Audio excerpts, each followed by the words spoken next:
तज्जयति परम ज्योति समम समस्तैरनंत पर्यायै दर्पण तले विशकिला प्रतिफलति पदार्थ मालिका यत्र।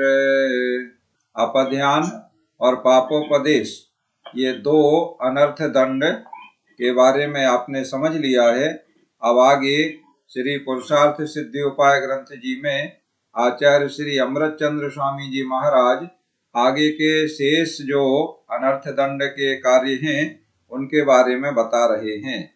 आज हम प्रमादचर्या और हिंसा दान नाम के दो अनर्थ दंड को समझेंगे। अनर्थ दंड का अर्थ आपने कल समझ लिया है। अनर्थ में दो शब्द हैं, अन अर्थ। अर्थ माने होता है प्रयोजन और अनर्थ माने होता है बिना प्रयोजन, और दंड माने होता है पाप। तो ऐसे कार्य बिना प्रयोजन के कोई भी कार्य करना जिससे पाप होता है तो वो अनर्थ दंड कहलाते हैं। तो ऐसे अपध्यान और पापोपदेश ये दो अनर्थ दंड समझ लिए हैं, इनका त्याग करना चाहिए अनर्थ दंडों का, तो वो अनर्थ दंड व्रत कहलाते हैं। तीसरा प्रमादचर्या श्लोक नंबर 143 में आप दोहराएंगे। भूखनन वृक्ष मोट्टन सांगवल दल नाम्बु सेचनादीनि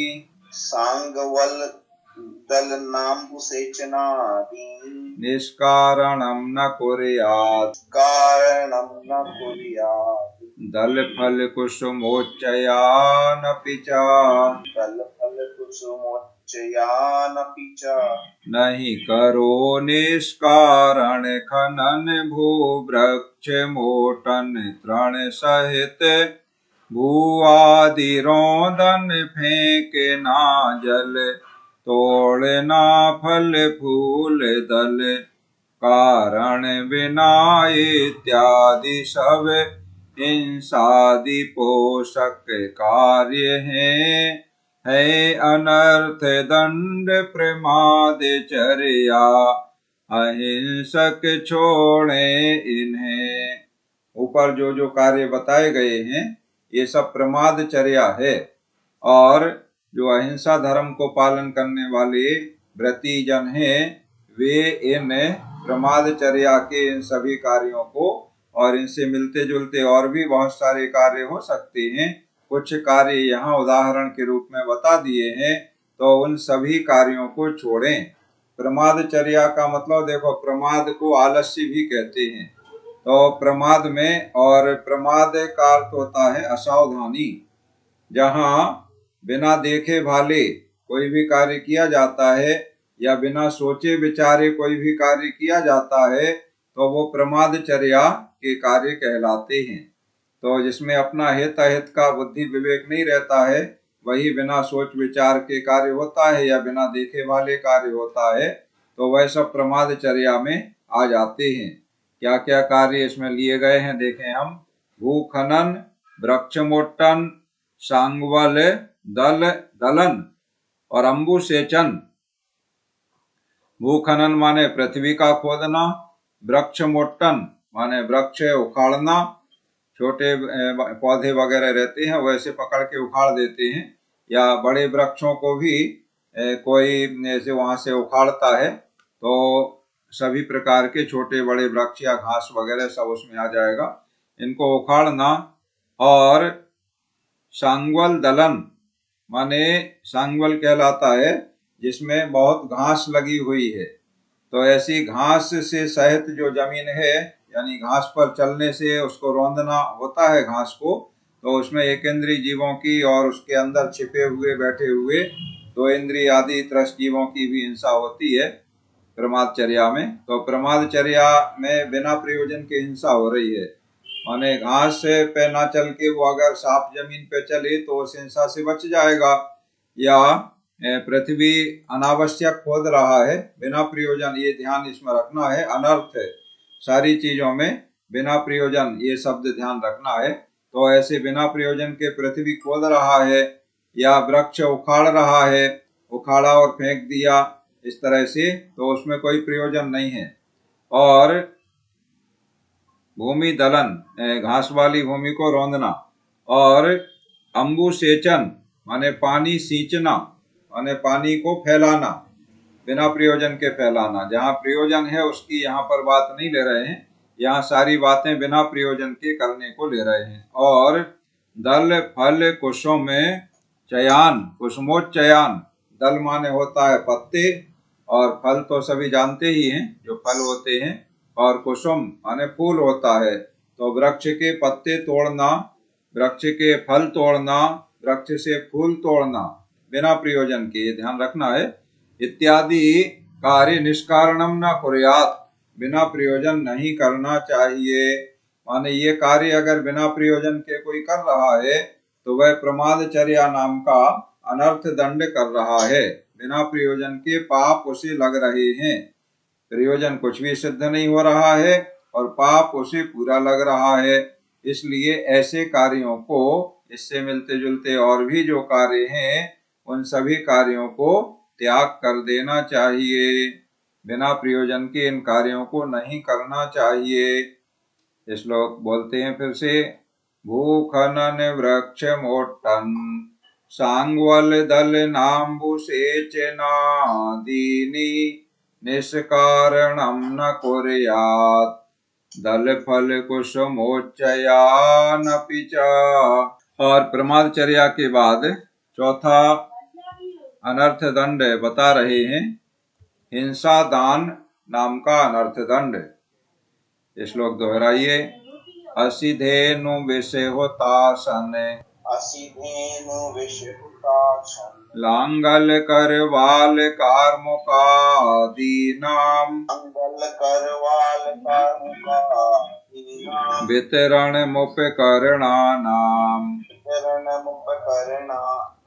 हिंसायाः परिहरेद्यतनात्, हिंसोपकरणी छुरी विष तलवार अग्नि हल धनुष वाणादि देना छोड़ना नित यत्न पूर्वक हो निपुण। ये हिंसा दान नाम का चौथा अनर्थ दंड है। हिंसा दान का मतलब क्या है? शब्द में ही भाव अर्थ समझ में आ रहा है। और हिंसा जिन चीजों से हो सकती है ऐसी वस्तुएं किसी को देना हिंसा दान कहलाता है। तो ये अनर्थ दंड है, बिना प्रयोजन के पाप होता है इसमें, इसलिए इसको हम त्याग करें तो अनर्थ दंड व्रत कहलाएगा। हिंसा दान नाम का अनर्थ दंड से विरत होना माने हिंसा के दान, हिंसा से संबंधी जो वस्तुएं हैं उनके दान देने का या दूसरे को देने का त्याग करना। कौन कौन सी चीजें इसमें ली हैं, इसमें भी ऐसे ही समझ लेना। कुछ वस्तुओं के नाम यहाँ पर दे दिए हैं जो मुख्य मुख्य चीजें हैं, और इससे संबंधित या इससे मिलती जुलती और भी बहुत सारी चीजें हो सकती हैं जिनसे जीवों की हिंसा होने की संभावना रहती है। देखो, उसी वस्तु का कोई सदुपयोग करे तो अच्छे काम में भी उपयोग हो जाता है और उसी वस्तु का दुरुपयोग करे तो उससे से पाप करेगा, हिंसा करेगा, जीवों को मारेगा। इस प्रकार से एक ही वस्तु के दोनों प्रकार के उपयोग होते हैं। तो अच्छा उपयोग, जैसे हम कोई चीज अपने पास सदुपयोग के लिए रखे हैं और वही चीज हम कोई दूसरे को दे दें, हो सकता है वह उसका दुरुपयोग कर ले, तो दूसरे को नहीं देना चाहिए। ये बात यहाँ पर मुख्य है। ये चीजें अपने पास रखे है तो अनर्थ दंड नहीं हो रहा है, और दूसरे को दे रहा है तो अनर्थ दंड हो रहा है। ये यहाँ पर महत्वपूर्ण बात है। तो कौन कौन सी चीजें हैं देखें। असिधेनु विष हुतासन लांगल करवाल कारमुक आदि नाम, माने ये इतनी चीजों के नाम यहाँ पर दे दिए हैं। असिधेनु का मतलब है छुरी। अब देखो, छुरी तो प्रायः सभी घरों में होती है, सब्जी वगैरह सुधारने के लिए छुरी या चाकू इस तरह की चीज रखते हैं लोग। तो दूसरे को हम दें तो वो उसका क्या उपयोग करेगा ये हम नहीं जानते हैं, उसका दुरुपयोग भी हो सकता है, हिंसा के काम में भी उसे उपयोग कर सकते हैं। अब इसमें देखो कैंची नहीं लिखा है, तो कैंची भी इसी तरह से हो सकता है। कैंची शब्द इसमें नहीं आया है, तो कैंची से भी किसी जीव की हिंसा आदि में उपयोग किया जा सकता है। तो छुरी के बाद में है विष। विष देना, देखो घरों में विष भी होता है, मतलब जहर कई रूपों में उपयोग में भी आता है और उससे मारक क्षमता भी होती है। तो कई चीजें एक सीमित मात्रा में उनका उपयोग किया जाता है डॉक्टर के बताए अनुसार, तो वो दवाई के रूप में, औषधि के रूप में उपयोग होते हैं। और उसी चीज को कोई दुरुपयोग करे या असीमित मात्रा में या लिमिट से ज्यादा मात्रा में ले तो वो घातक भी हो जाता है। नींद की गोली कोई ज्यादा खा ले तो उसका प्राणांत तक हो सकता है। ऐसी और भी कई चीजें हैं। तो सिरप वगैरह जैसे कफ, खांसी, कोलरा इससे संबंधित आते हैं, और वो कोई उसमें से उसको 5 ml 10 ml पीना है और कोई पूरा 100 ml की शीशी है इकट्ठा पी जाए तो क्या होगा, उसके लिए बहुत वो नुकसानदायक हो जाएगा। तो दुरुपयोग होना संभव है कई चीजों का। तो विष के बाद है अग्नि। देखो अग्नि का उपयोग हर घर में होता है, सभी अग्नि का पाक कर्म में उपयोग करते हैं, लेकिन यहाँ अग्नि दूसरे को देने के लिए निषेध किया जा रहा है। अगर आप अग्नि दूसरे को दे रहे हैं तो वह उसका क्या दुरुपयोग कर लेगा या सदुपयोग करेगा हमें पता नहीं है, तो उसके माध्यम से पाप का उपार्जन वो अगर करता है तो हमें भी उस पाप में भागीदारी हमारी भी बन जाएगी, इसलिए दूसरे को नहीं देना चाहिए। हल, तलवार, धनुष, ये सारी चीजें, हल का उपयोग खेती करने में होता है तो उससे भी पाप का उपार्जन होता है।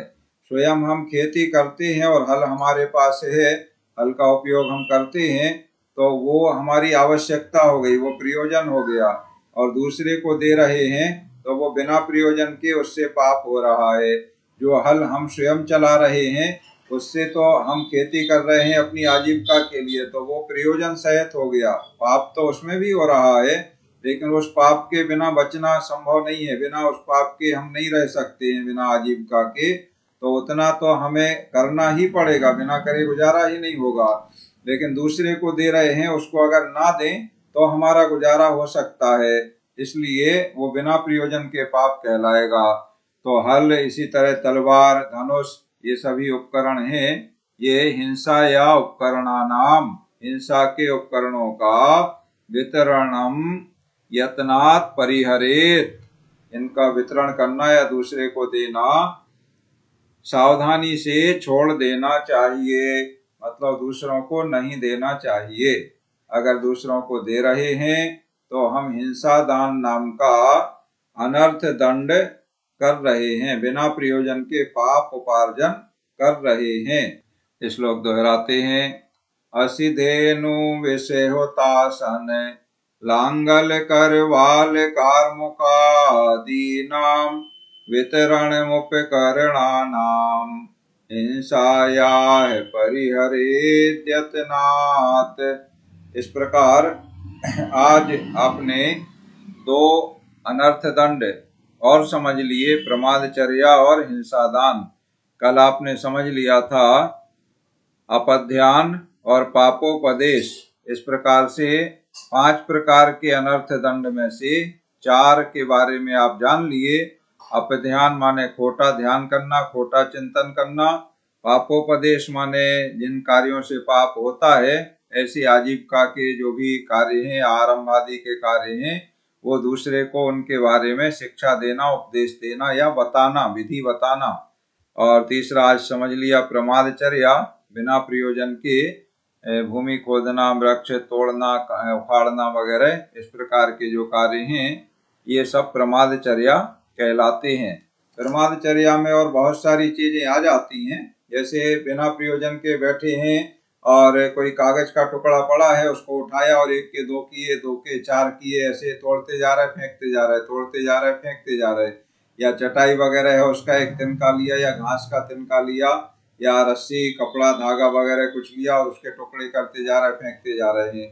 तो ये सब, ये भी प्रमादचर्या है। बहुत सारे इस प्रकार के कार्य हैं जिनसे प्रयोजन कुछ नहीं होता है और उससे पाप उपार्जन हम करते हैं, तो इनको हमें नहीं करना चाहिए, ऐसे कार्यों का त्याग करना चाहिए। और चौथा हमने समझ लिया है हिंसा दान, माने हिंसा के उपकरण दूसरे को देने का हमें त्याग कर देना चाहिए, दूसरे को नहीं देना चाहिए। अब आगे पांचवा जो अनर्थ दंड है वो है दुष्श्रुति। दुष्श्रुति के बारे में आगे हम समझेंगे और इसी में जुए का त्याग भी लिया है, तो कल हम इनके बारे में विस्तार से जानेंगे। अभी आज की पढ़ाई का कार्य यहाँ पूर्ण होता है।